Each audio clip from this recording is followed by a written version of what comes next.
Could everybody please be seated?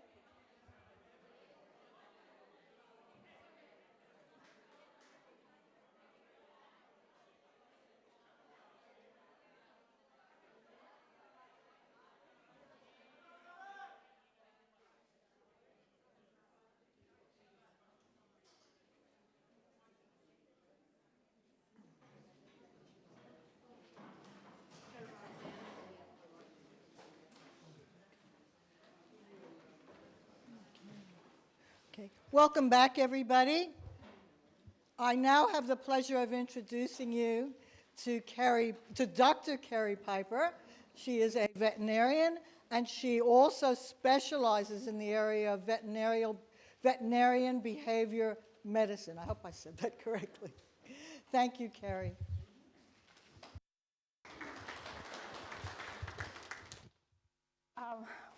Before I start, sorry, Linda, I need to clear up I'm not a veterinary specialist.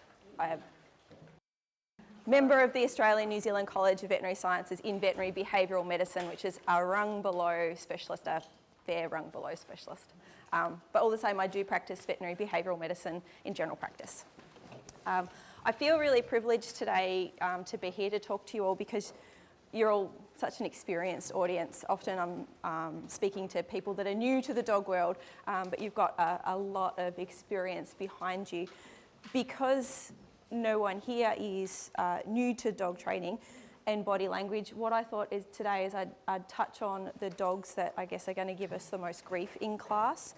I won't be looking so much at the happy, regular dogs, but we'll be looking at the dogs that are under pressure. So I guess we'll get started. There we go. Okay, so it's not news to anyone here that dogs have emotions. I guess some of the emotions that are going to cause issues for us in class, things like fear. Fear is the way we feel when there is actually a real threat around, okay? Anxiety is another emotion that a lot of dogs in class might be feeling. It's a response that prepares us for a threat that might become apparent.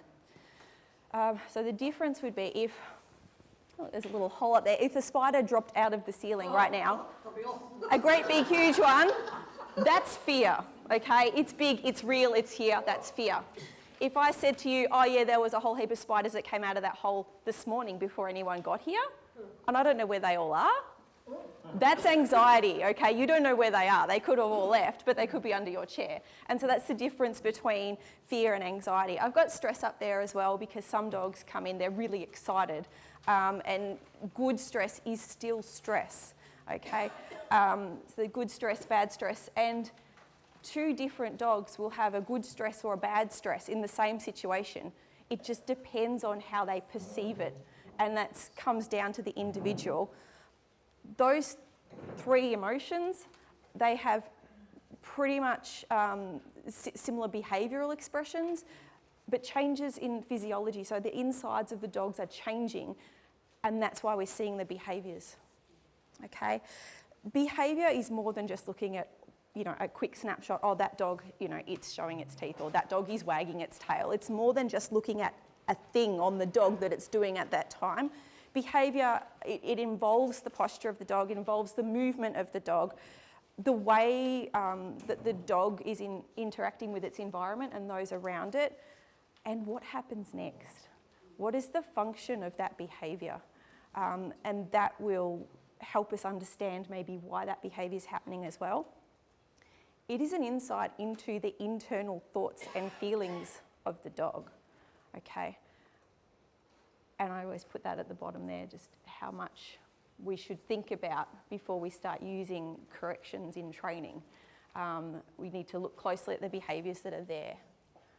Okay. So Lee actually touched on this as well. As she said, some of the dogs you're getting, they'll have a genetic predisposition to behave a certain way. And genetics is one of the big three things that influence our behaviour and our dog's behaviour as well, is how we're genetically geared up. The environment that we're in will influence our behaviour as well. And Lee touched on the learning as well. So some of these dogs you'll be seeing have had an unknown or maybe a less than ideal upbringing during that critical period. It might not even be as deep as that. It's just, you know, previous months at dog school, this happened, and I have learnt that it's not safe, it's not fun, or I run around and I'm a lunatic and I get off lead and that is fun. And, you know, those things that they've learnt is what they're bringing with them on that day, okay? Now, I've given you all brain warmers, okay? I don't really expect anyone to really, you know, tick off everything that they think. But the idea behind the brain warmer is to be thinking. That first one, the wagging tail, the pet owners are going to be coming into classes and they're going to be thinking, oh, wagging tail, happy dog. There's a couple more options under that, and I think pretty much everyone in here is going to go, oh yeah, and that. Oh yeah, and that. And I had some people in the break go, is there more than one answer? I was like, yeah, there's more than one answer. So this is a happy wag, and you can see it's happy because it's floppy, okay? It's curling all the way round to his hip. It's a big, wide, floppy wag. That's a happy wag, okay? There's a lot about that dog that looks like he's happy, all right? Happy dog. This dog's wagging his tail as well. This was taken on the same day as the other dog. Do you reckon this dog's feeling the same way? No. Yeah, so, you know, his ears are back, doesn't look really comfortable, does he? He looks kind of unsure. Yeah. The wag in that tail, his tail's actually tucked close to his bottom, and it's the lower half that's doing the wag. And it looks like a floppy wag, the bit that's wagging, but the tail's tucked down, okay? So it's not a comfortable wag, all right? And so wagging tails is one thing, you know, you can look at, but you can break it down. Then you look at the whole dog. Then you look at the environment the dog's in. This dog's doing a public display, okay? So, you know, there's lots going on there. Teeth, all right. Sorry, Mum, this is Mum's dog. Yeah, so again, if you just look at that dog's teeth, you'd go, whoa, that dog's got its mouth open, there's lots of teeth, it's aggression. Let's look at the picture. All right, let's look at the environment that the dog's in. Look at the dogs around it. Does she look worried? She's not worried. Play, it's always new people always go, how do you tell if your dog's playing? They look ridiculous. They look ridiculous. Everything's exaggerated. I mean, look at that. He's S-shaped. It's just... So this is play, okay? But you've got to look at more than just the one thing, yeah? Okay, what about this dog? This dog's showing teeth. Yeah. I don't have any more to show on this picture. This is all I've got of this picture. This is taken by a client. Yeah, so I think everyone's picking up that's maybe not play. Yeah.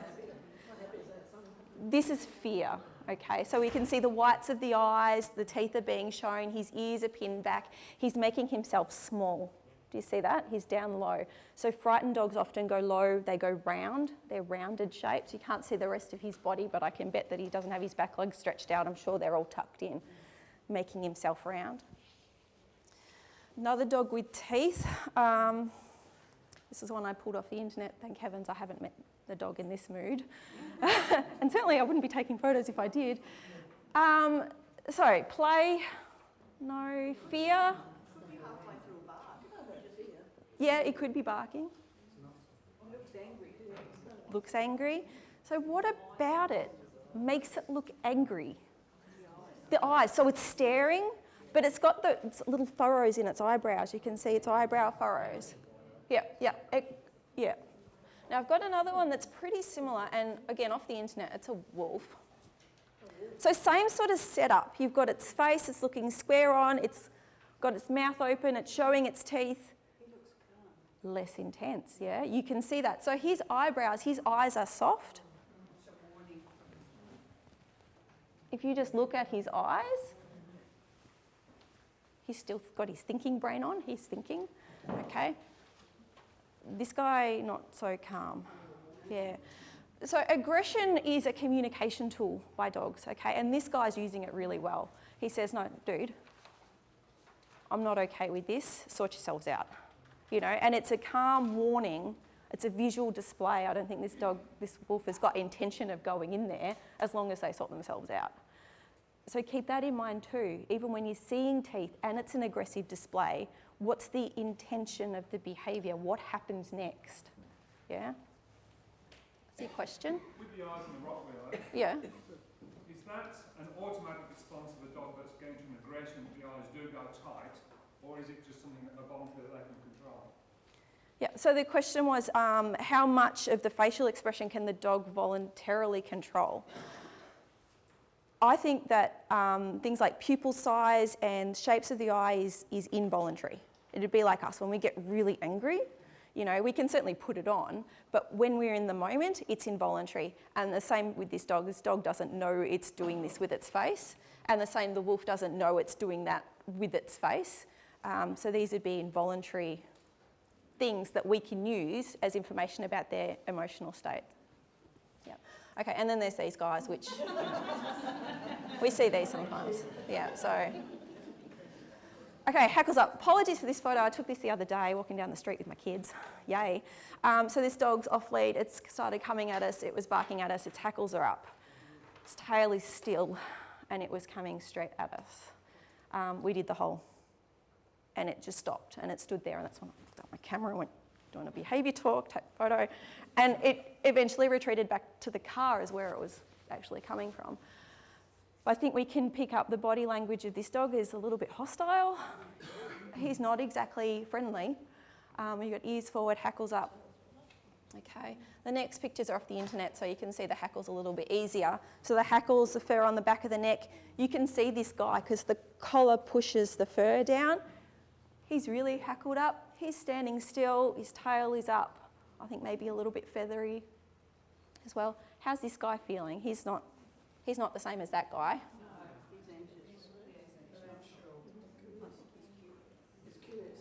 He's curious, yeah? So I can give you some more story about this guy. This guy is meeting sheep for the first time.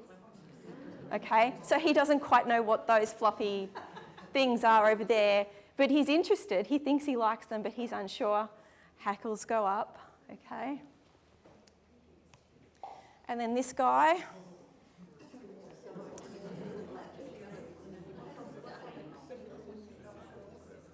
So similar sort of deal. He's got the neck, the shoulders, and then the rump hackles are up. How's he feeling? Cautious, uncertain, a little less confident than our black friend. Yeah. So hackles is another one that's commonly misinterpreted. Oh, his hackles are up, he's aggressive. These dogs aren't aggressive. They're uncertain. Yeah. Yeah, this guy's not sure. Yeah. The energy in his stance is backwards, so you feel if he was going to move, if we had the next frame, he would be moving backwards, wouldn't he? Yeah. Whereas the black dog, the energy is forward direction, yeah. So again, you kind of get a feel, the muscle tension, the energy, what's going to happen next, what's the function of the behaviour, why do we think the hackles are up? Is it aggression? No. So just a question, you're saying the hackles raised is a sign of arousal more than either aggression or anything, so it's a sign the dog's aroused emotionally? Yes, so hackles they come up with arousal, yep. And I find the hackles over the rump seem to come up more when they're a little bit like fearful of a situation, if there's like that, I might be at risk, yeah. Okay, so our next dog. Ears down. So a bit blurry because this little lass wasn't sitting still and I'm trying to take a picture of her lovely body language. I think this is really obvious how this dog's feeling. Yeah. So she's at the vet clinic. Yeah. So ears are right back, like you can't even see if she has ears. They are right back down. Big dilated pupils, wide open mouth, and the tongue, I'm not sure if you can really see, but it's spoon-shaped. You see it's wider at the tip and narrower down the body of the tongue, yep. And she's quite hunched sitting there on the knee. She's leaning into the owner. She's making herself round and trying to avoid. So we've got ears down with fear. Okay, This guy's got his ears down. How's he feeling? Is this fear?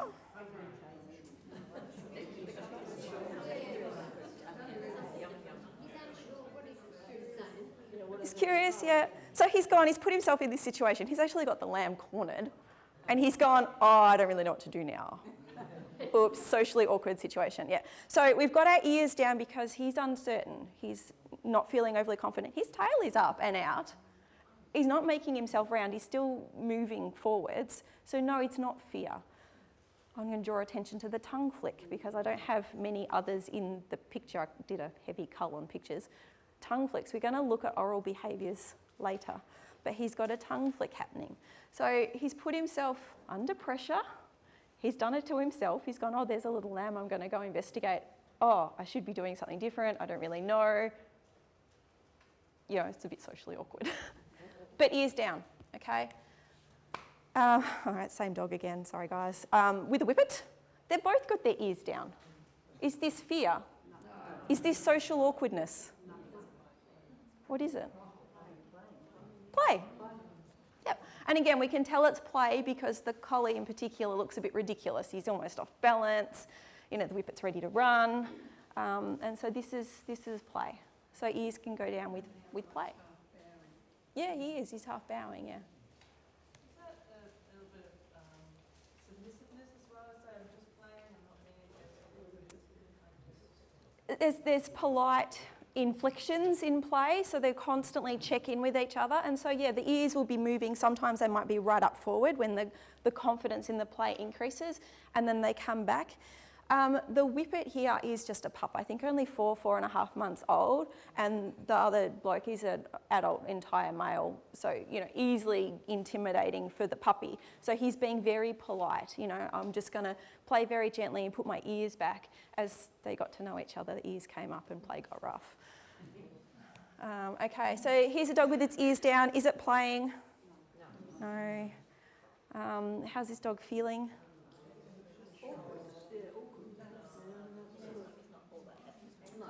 Not happy. Uncomfortable? Anxious, yeah? Yep. So again, you see the shape of the tongue. It's wider at the tip than through the body of the tongue. Yep. He's looking a little unsure. He's under pressure. He's doing a demo. Now this dog is going to appear over the next couple of photos. I've got a few of him, or her, I'm not sure who it is, working, again, under pressure in a demo, okay. I think the organisation, the training that they'd done beforehand was in a much bigger space than they were assigned. And so the owners were confused as to the direction they were going as well, and the dog's disengaged, he's not working with the handler. So you can see he's not really overly comfortable. But then the owner does an about turn and tries to re-engage with the dog, takes the dog by the collar and says, come on, I've got you, you know, work with me here, connect with me here, we've got this together. Check out the dog's mouth. So the first picture we saw, it was kind of open, he was kind of looking around. He's closed it and his lips have gone short. So they've gone from up under his eyes, they've gone short towards his nose, okay? His tail's down, yeah, yeah. Yep. Yep. So how's he feeling? He's under pressure. He's under pressure. Okay. So next picture of that dog, okay, is now sitting. Now, this dog's not sleepy. He's in the middle of an obedience demo in public. Stress yawn, oral behaviours, yawning, okay? And people go, yeah, but sometimes dogs just yawn. Yeah, but they don't just yawn for that amount of time, you know? His eyes are closed, he's turning away from his handler. It's a big stress yawn, okay? And the other thing I want to slot in here is that nose lick that they do, the tongue flick that we saw in the collie earlier. That's an oral behaviour that can indicate that the pressure's escalating. Now, these things don't mean that the dog is suffering, they don't mean that the dog is struggling, but it does mean that the dog is feeling the pressure. So it's time to reassess what the dog's going through, okay? So with these guys, what can we do to make the dog feel more comfortable? How can we help the dog succeed? The dog's trying to disengage with the handler. It wasn't healing before, it's not healing now. Taking it by the collar, it still doesn't really want to look at its owner. What can we do to help make this demo more successful, to make this dog work better? And these are the questions that you're going to have during your classes. The dog's disconnecting. I'm seeing oral behaviours. It's yawning. It's licking its lips. We need to do something before it becomes an unpleasant experience for the dog, because then it's going to learn that class is not fun. And then it's going to be harder for you to work with. Okay. Okay, so troubleshooting dogs. You get into club and you look at the class and you see there's some dogs in there and they're not really paying attention to the owner. Okay.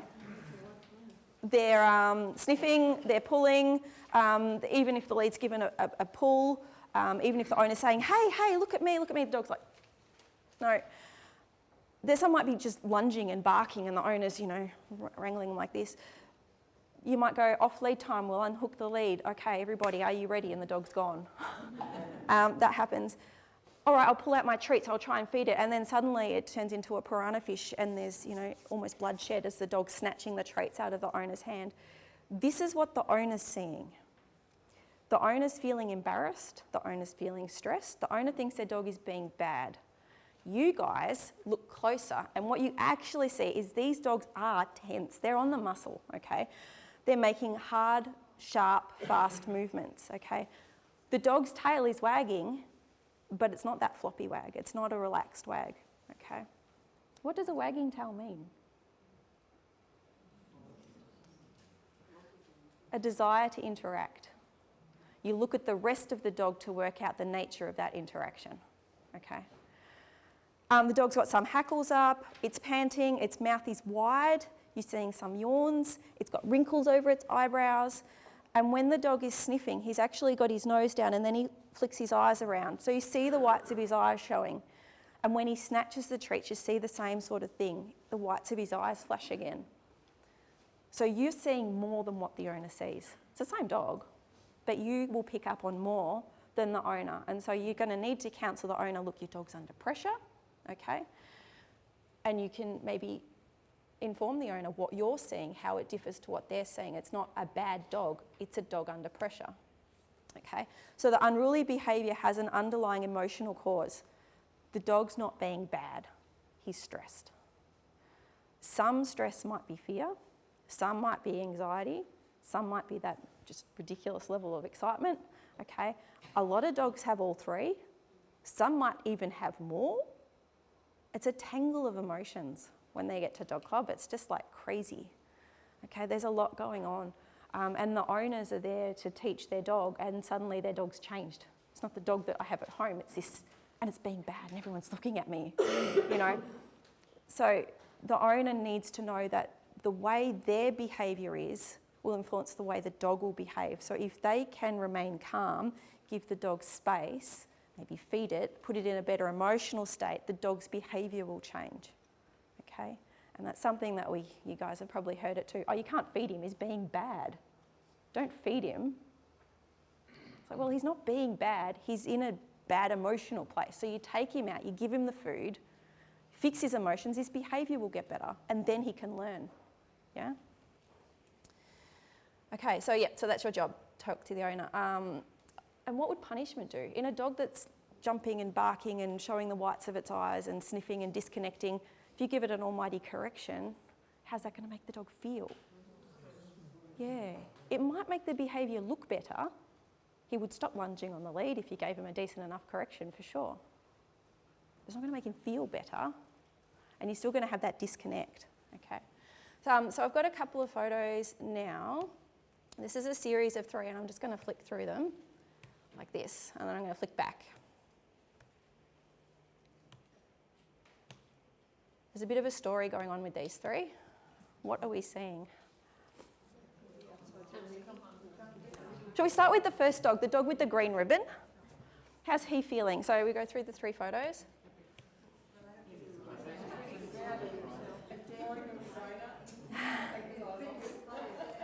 So we all see he doesn't move. Is he looking away? Is he looking at the other dogs? Is his tail wagging? No. So this dog has no desire to interact. He's not particularly feeling under pressure. He's not looking away. He's not sniffing. He's got a soft pant. And his eyes are closed for the whole 3 pictures. He is picking up on what the other two are doing, and he's being the calming force. Now let's look at the other two. So the dog in the middle with the red ribbon, what's he doing?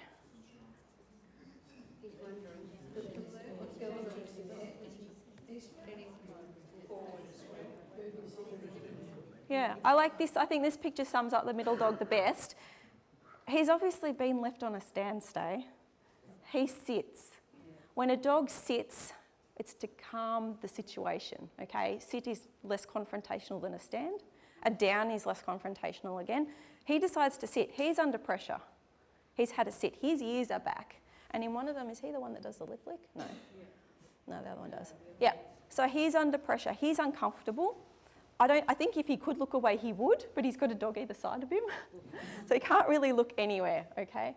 And then the dog on the end, okay, we've got a look away, we've got a lip lick, yeah, we've got our ears are back, and there's another lick. So what's going on with those two dogs? What's their issue? Yeah, they don't want to be there. They're politely telling each other, I'm really sorry I'm in your space, I'd much rather have more space between us than what our owners have given us. Okay, but sometimes owners do crazy things, like when the father, son and nephew, all of the same breeding lines, win first, second and third obedience at the Royal. You want a picture of the family? They're three entire males that never met each other. What a crazy idea. So no, they weren't comfortable, but we got our pictures and none of them are smiling, so. Okay, yeah, so under pressure. Okay, this dog doing his demo, he's disconnected from his owner, okay? His tail is down, his ears have gone sideways, he's kind of gazing off, okay? We'll be working with dogs that'll do this. We might see them do it in the ring, like during training. There's two ways to really handle it. You go, oi, get in a heel. Or you go, hey, what's going on? This owner went, hey, what's going on? You're okay? Can you manage? And look at the response she gets. Instant connection. There's our floppy tail wag. Yeah? Yeah. Okay. Now, the next couple of pictures I've got are, I think there's about 14 all in a row. It was before I had a video camera, so it's meant to be a video. I'll just flick through them.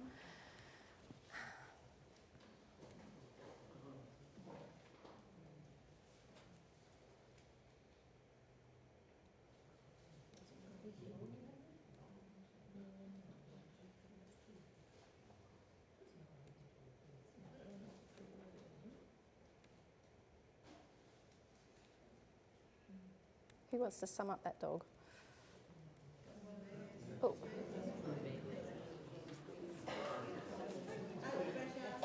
Under pressure. It's the answer of the day. Under pressure. So the dog's there to meet the public. Okay. It's obviously a really nice dog because he's put up with a lot. I don't know how long he's already been meeting the public for. It might be his third day in a row. I don't really know. But here, is he looking at the people? No. Is his tail moving? Is it wagging? No. Okay, yeah, head's down, okay. He's kind of looking a bit, whatever. He's getting a pat there and he's not really acknowledging it, he's kind of ignoring it. We've got a blink here, and I hear often, oh yeah, so what, you've just taken a camera, taken a photo when the dog's blinking. I was like, well, see how many pictures I get of this dog blinking and see how many pictures you have at home of your dog blinking. These are slow blinks. They're calming blinks. Okay. Oh, he's kind of half blinking there. Okay. There's another one. Another one. He's sniffing. Okay. What were we saying before about lying down? Yeah, I mean, he might just be tired too. He's a really big dog. He could just be tired. But you look at the behaviours before, the behaviours that follow, and the situation that he's in. So anyway, then we reach through the fence to pat him because, the dog's still there, so he still needs to be pat. Now the dog's starting to look miserable. His mouth has gone short. His eyebrows have started to furrow. You can see his eyes have changed shape. His ears go back. Now we get the yawn. And then there's just that face. Look at that face. Okay. So he's a good dog. Does he probably need a break? Yeah. well, you know, I'm not commenting on the owners, but what I'd like to think is the owners then gone, oh, rightio, okay, well, we've been here for, 20 minutes, you've had pats from 50 people, it's time to go out now. Okay. And I've got some videos I think I can get to work. This one is super quick, okay? I'll give you a rundown. So the German Shepherd and the Border Collie don't know each other, okay, but they are at club. Oh, okay, that was quick. That was quick. There we go.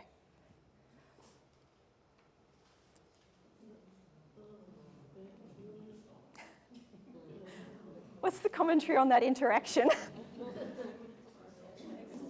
So is the German Shepherd under pressure? No.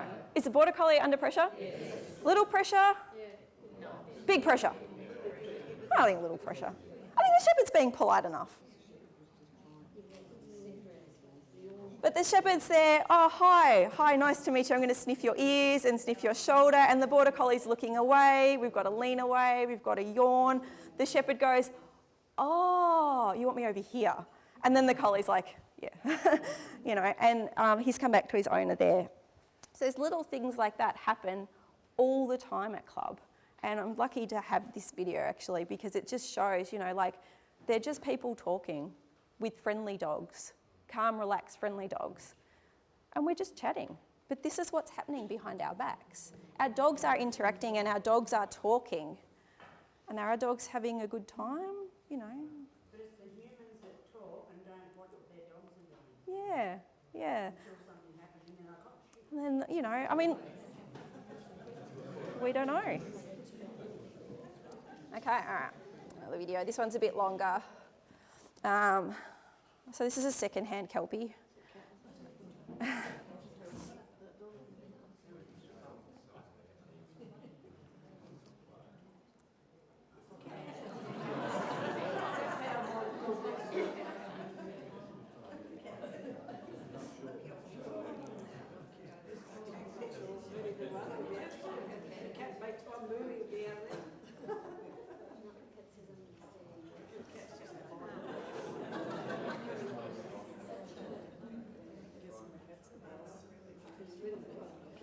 The cat's great.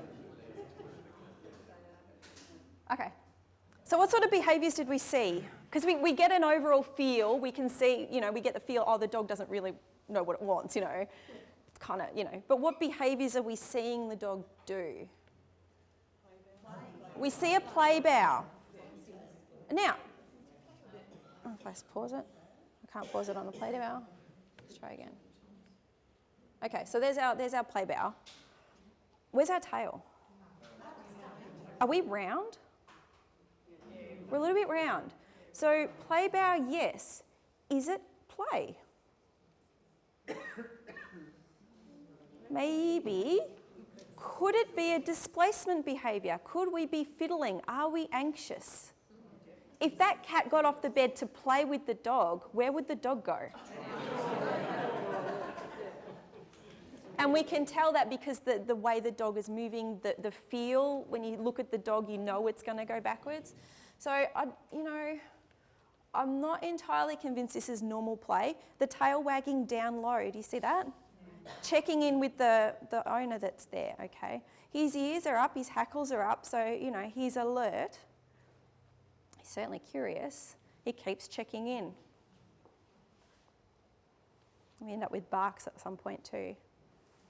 But that head down, duck away sort of business. A little bit of fear. Yeah. So he's looking at the owner for reassurance that he's not doing anything too bad. Or I think he's looking for the owner for information. How's the owner responding to this cat on the bed? What's the owner doing? And the owner's remaining impartial. I'm not giving you any feedback. There's no information from me. Sort it out yourself. Okay, and the dog's not sure what to do, all right? And so dog under pressure. So not all play bows are going to be in play.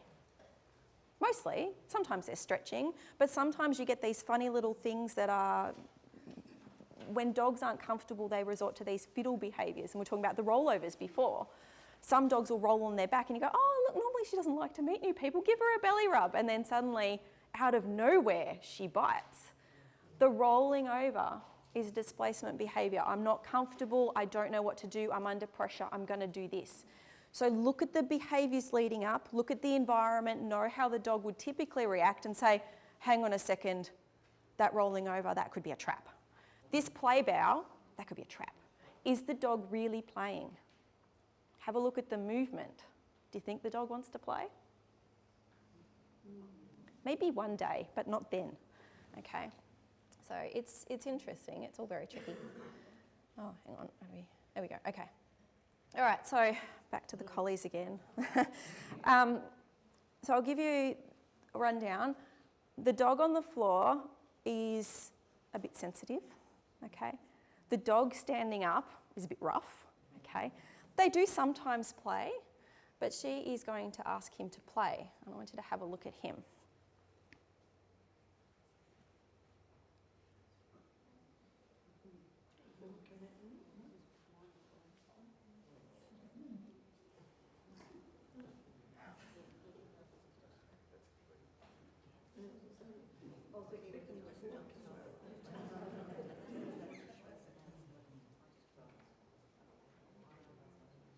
So there's not a lot of play happening there. And there's a yawn from the back of her head, if you could see it. Yeah, okay. So watch it again. Some of you might have picked up on this, but watch the pupils in the black dog. She's standing over him, he's leaning back, pinning his ears, his pupils are dilated. She sits down, instantly they get smaller. She lays down, they get smaller again. And that's involuntary. But it's a clue to his emotional state. So when she's come barreling in and stood over him and said, let's play, he's gone, whoa, you know, didn't really want to get involved in that, you know. She's laid, says she's sat, she's lay, she's yawned, she's calmed. He's responded by feeling better, but he still doesn't want to play with her. Okay? Did anyone want to say that again? Yeah? Watch it again.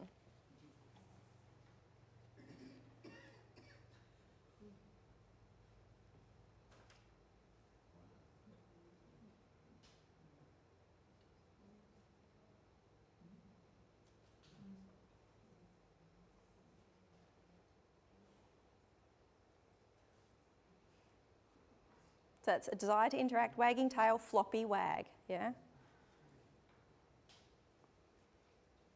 And then even her ears relax there. Do you see that? Yeah, she's different. She knows she's not going to get to play with him. Okay, so this is the same little black dog with the dog he lives with, who knows that he's a bit of a softie. So the other dog knows how to get him to play. So you can see he's approached differently. He's approached from the down. Okay.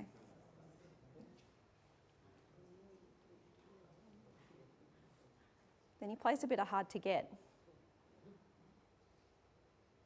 Soft waggy tail, floppy waggy tail, invitation to join him in the toy bed. Okay? Their dogs are talking, yeah? So we start off with a bit of gentle bitey face and, you know, and go from there. Now this play gets quite rough and they both kind of come to the conclusion that the game needs to end. And you watch how it pans out once they have a bit of a wrestle.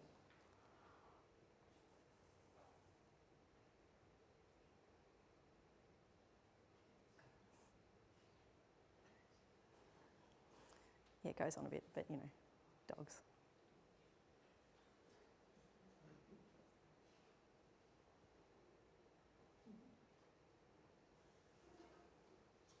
So play, they take it in turns in being on top. Okay, the bigger one's on top a lot too, but the little one gets on top too.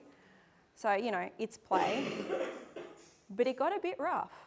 Did you both see the wet dog shake?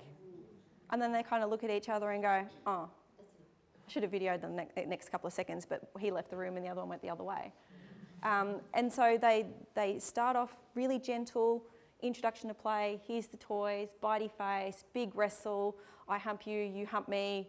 Oh, actually, that's a bit awkward, shake it off, play ends. There's a lot going on in that clip.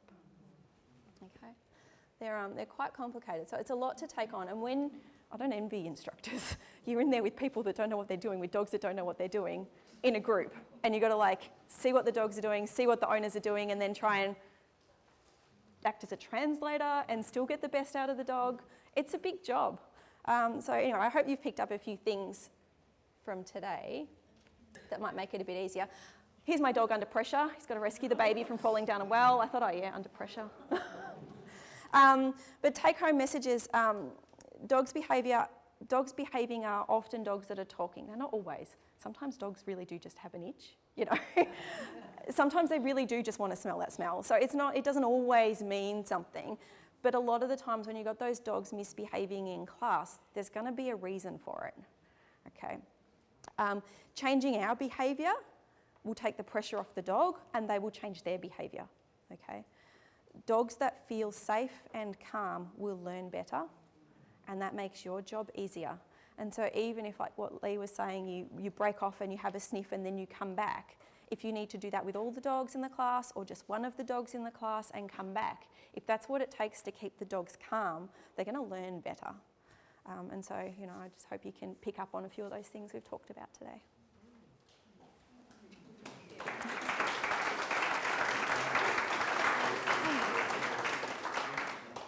Yeah, any questions?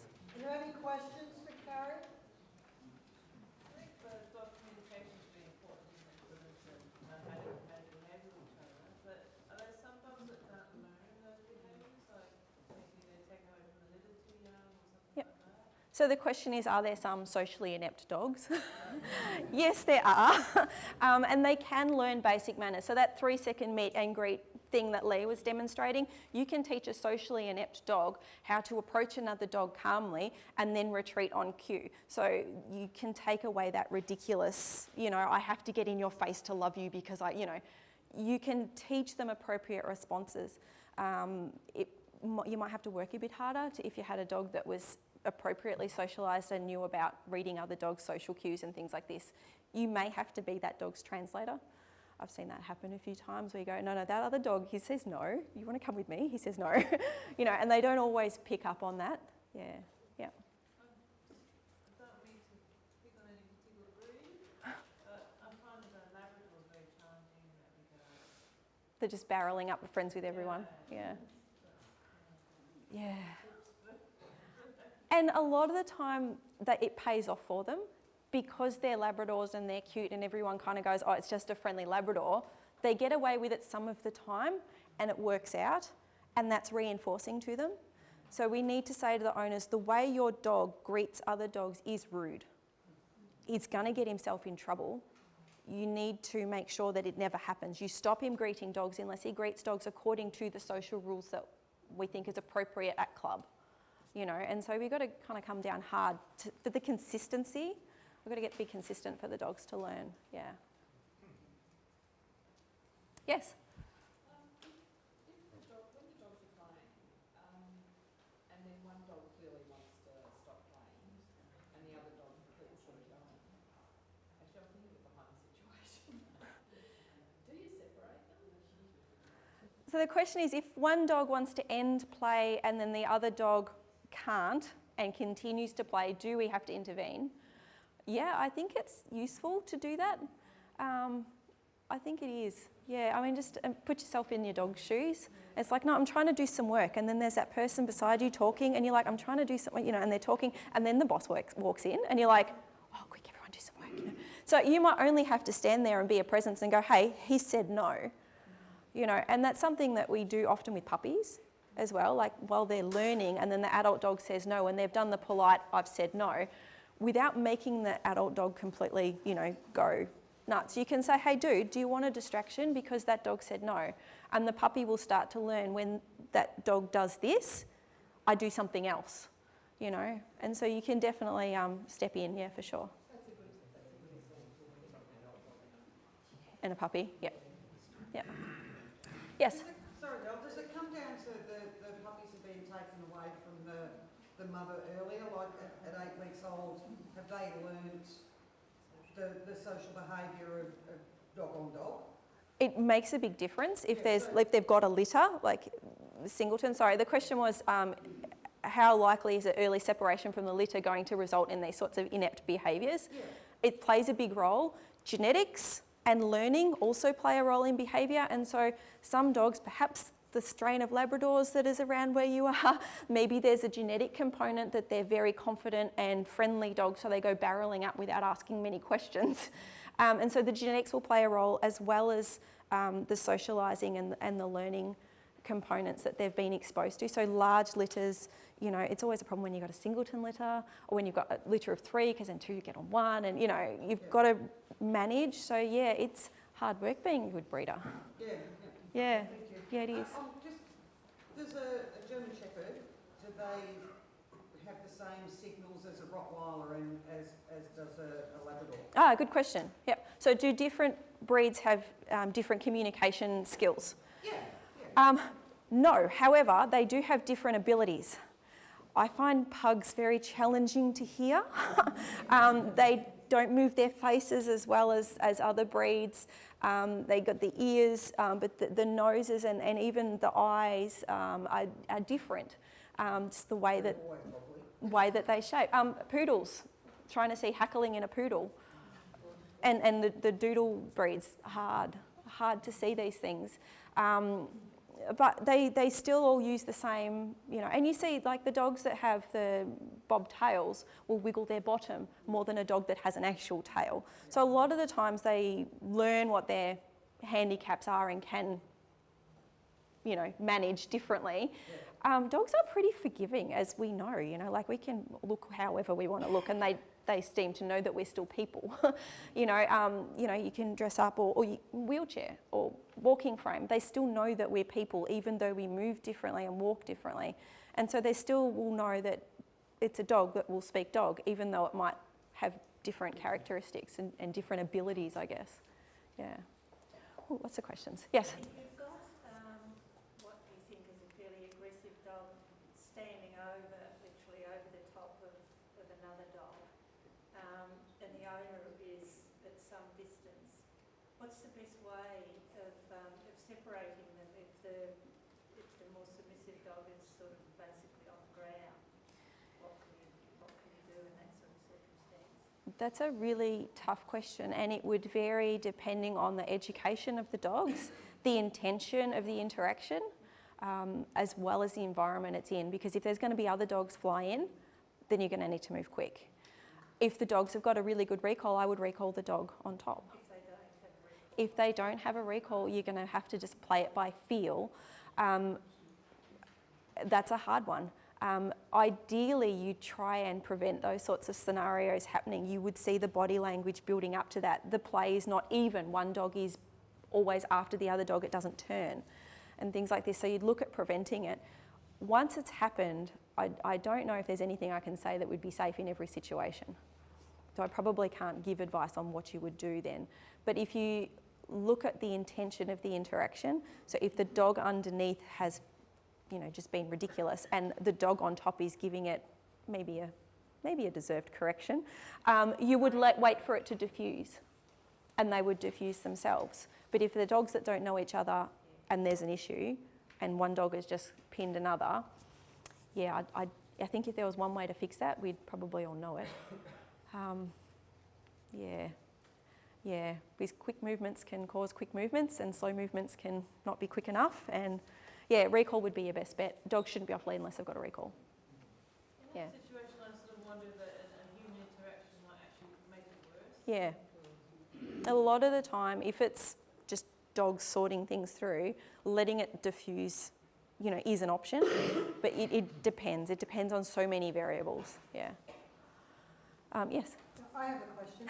What do you, in your opinion, what are some of the most important things for club instructors to impart or to tell their people who are coming in with their dogs about dog-to-dog interaction? So if you were instructing at a club and you had people coming in maybe for the first or second time with their puppies or their dogs, what do you think it's important for the instructors to tell them about dog-to-dog interaction? Yeah. So when I start taking my puppy classes, the first thing I talk about is body language, and round dogs are scared. Dogs moving away are scared.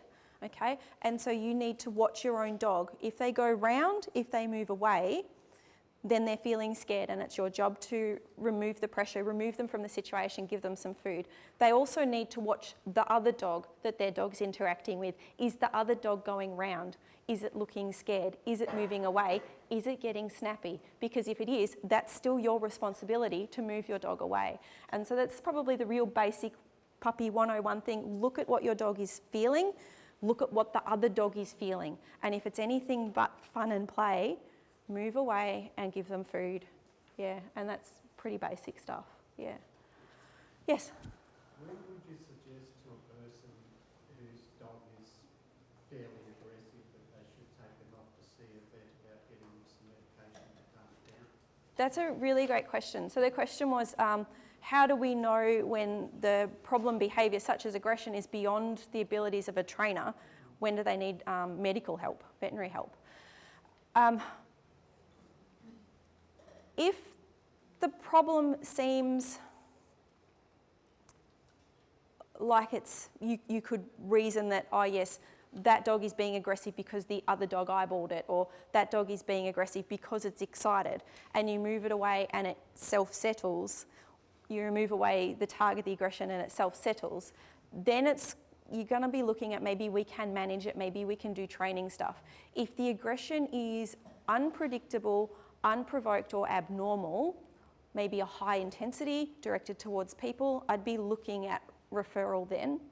So we will say if there's a problem behaviour, so barking, jumping, pulling, it's a normal behaviour that's a problem for people, you guys can deal with it. If it's a behaviour problem, so it's a behaviour that's abnormal intensity, abnormal frequency, or it just doesn't make sense in any context, then that's going to be a medical issue. And that's when you start maybe utilising your vets a little bit. And often there's overlap. Like vets don't just prescribe medication, they do modification and engage trainers as well. But I think if you look at the dog and go, is this behaviour normal or abnormal? Then you'll have your answer. If you think it's abnormal, refer. Does that make sense? Yeah. Yes? What does mounting mean? Mounting? Yeah, like those two dogs could be turns. Oh, mount. Some dogs seem to try and mount other dogs more than others. I mean, apart from the obvious. Yeah. That's a good question. So what does it mean when they mount? Yeah, look, it's an, dogs come with these pre-programmed behaviour sequences. It's pre-programmed. Its, I guess, basis is for reproduction. Is it just for that? No. They pull out their pre-programmed behaviour sequences in play, as we saw.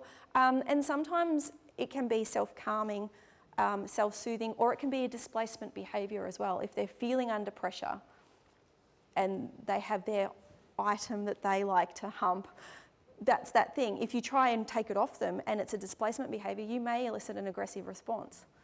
But if it's play and you take it off them, then you'll get a play. It varies in what it means.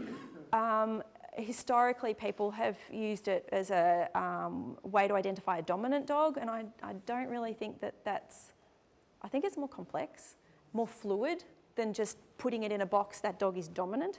A lot of dogs will have them, and the dogs that practice them and like them will do them more often. And so that's why some dogs do it a lot, other dogs don't do it very much. Yep.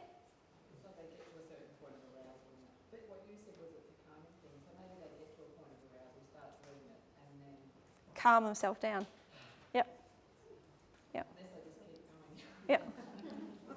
Yes. My question is, if you've got a dog that has like a bobtail, so like an Aussie Shepherd, if you're reading their signals, then as you said that they're more likely to move their bodies a bit more.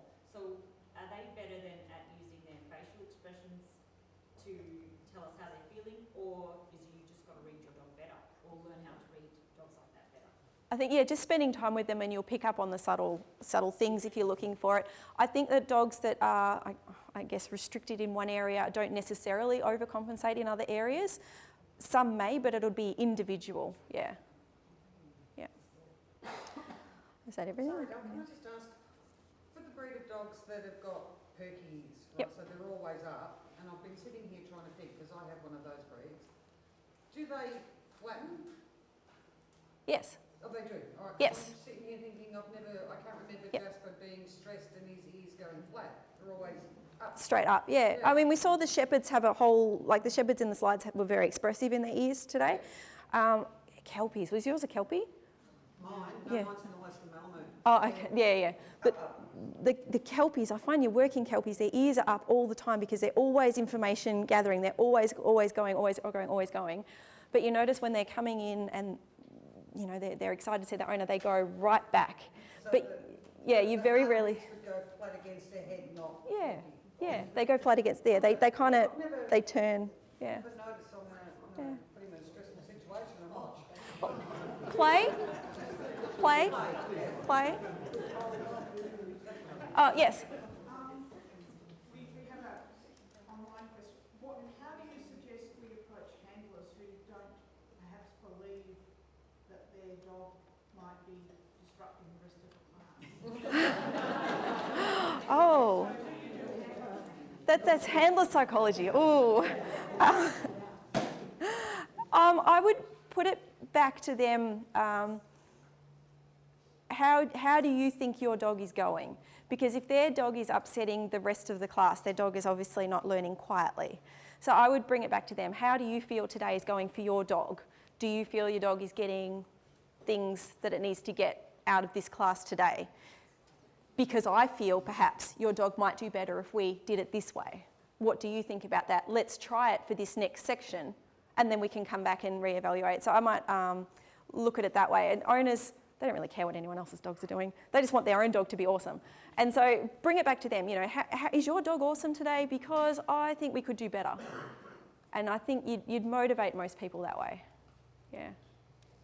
Yes? I just want to ask, we've got I'm just thinking about obvious mismatch between dog temperament and owner temperament, like an anxious reactive dog with an owner that tends to overreact and overcorrect, and trying to, like, you know, you say take your dog out of class, they do, they walk the dog around a bit, they come back, the dog starts to react, so they're going to correct and yanks them again. Trying to get through to that person that you're not actually helping, you're making it worse, it becomes a real problem because the dog escalates, the owner escalates, all this goes on. Send them to Lee. It's hard because that is, a positive training is a lifestyle. It's not, you don't just live at home and then you go and do positive training. It's how you interact with your dog at home. It's a whole lifestyle. So you get them for an hour and an oval once a week if they come every week. And then they go home. And that dog has to live with them at home. So you can't change the way they are at home in a session. You can do your best. If they're keen on improving, you can just chip away little by little, but it's a lifestyle. And sometimes you're gonna really struggle. And that's when I defer to trainers. This one's probably not going to persist, they just want the dog to sit and behave. Yeah, And you're not going to get anywhere. yeah, it's tough. But they're coming to a trainer, so there is hope. Yeah, that's time.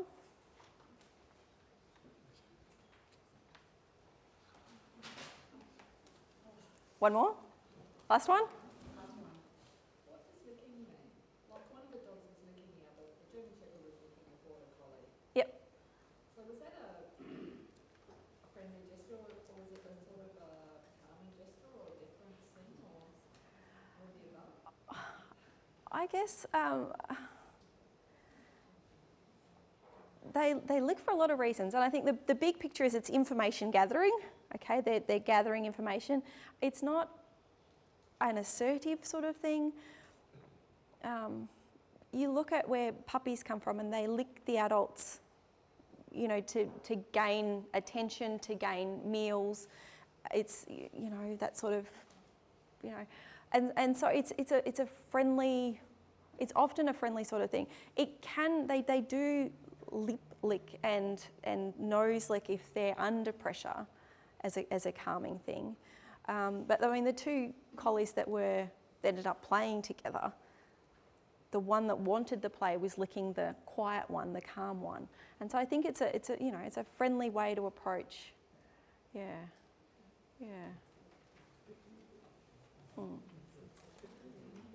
We got time for one more? One more. I get asked a few times by people, when they should neuter their dogs. And I get some people say, oh rightio, let's neuter the dog at 8 months old, or some people neuter their dog at 12 months old.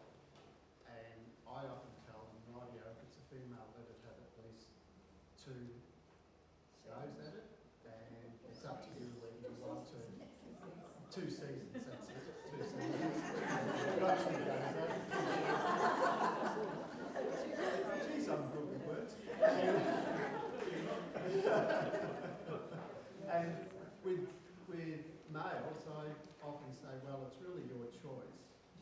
But if you're trying to calm the male, you've only got about a 40% chance of calming the male down by getting him neutered anyway. Yeah. So, what do you think? Yeah, desexing, does desexing influence behaviour? Yes, we think it does. Is there a consistent response? No, there's not. Does it always benefit the behaviour? No, it does not. As far as the timing of desexing goes, that is a huge thing. We, I think as a veterinary profession, are steering away from blanket recommendations, you know, you desex your dog at 6 months or whatever, and working it into the breed and the family that the dog is in, and taking into consideration some behavioural things that may improve with it as well. As trainers, I think you guys, you know about it, and you can discuss your experiences with it and have your own recommendations and things. Ultimately, if you are concerned that the dog might need neutering to change its behaviour or improve something medically, that's probably a good time to refer into a vet for that particular chat. That's a huge topic, and yeah, what age do I spay my dog? I don't know. Do I think spaying's good? Yes. Would I spay everybody? No. And the same with castration. That's a really hard one to answer. There's no blanket recommendations, but certainly I think bringing your experience into the class is useful, but being aware that the information that we have is changing all the time. And so the recommendations when I graduated 15 years ago, we've changed in 15 years, and I expect in another 5 or 10 years we'll be changing again, bringing on board all of the things that are popping up. So I haven't really answered your question. I don't know if there is an easy answer. Yeah. I've got it from a vet that if you leave a male for 18 months or whatever before you get him fixed, is that you're letting the dog get its testosterone and estrogen going through its body so it becomes a dog. And if you stop that from flowing through a male dog early, is that it can stay still the young puppy and still react like a young pup or be underdeveloped because it hasn't got the hormones going through. Well, they will be dogs whether or not they have testosterone. And certainly we know that with girl dogs, they still turn out to be dogs. And early age desexing is something shelters have been doing for a long time. And I think they still will grow up. They may not get some of those secondary sex characteristics that the entire ones will have, but I like to think that they're no less a dog if they've been desexed at 8 weeks than if they were desexed at 18 months. So they're still definitely doggy enough for me. Yeah. Between the male and female, like a male, generally there's a lot of suggestion that growth plates are affected by early age desection in large breed dogs for males. Is there anything like that with females? Little bits and pieces, yeah. Yeah. Yeah.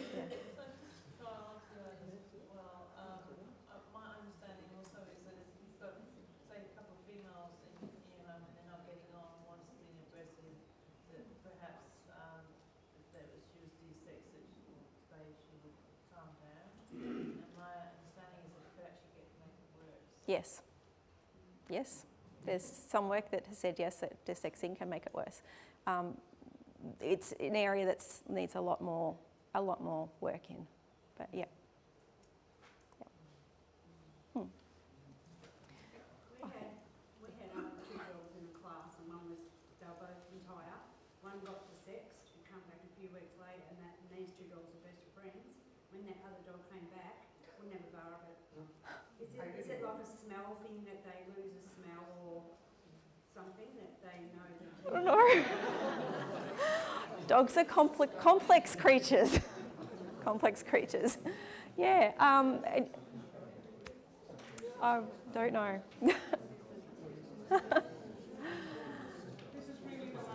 Okay, really the last one this time. Okay.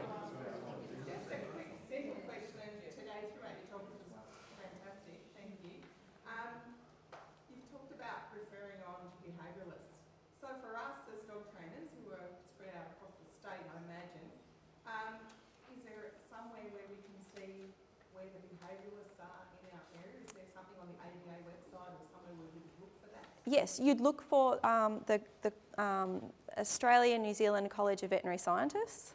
Yeah. If I go back to the first page, has that got that written? That one, the MANZCBS one, that one. The Australian and New Zealand College of Veterinary Scientists. They should have a list of the veterinarians that have passed their membership examinations and fellowship examinations. The fellowship people are the specialists. Yeah. M is member. Yeah. Yeah. And so the college should have a list of practicing vets. Some of them I know do consultations through Skype and things as well. But we've got to be careful crossing state boundaries and things. So we'd be very specific to where you are. Yeah. No worries. Okay, must be it. Yeah, thank you. you very much, Dr. Piper.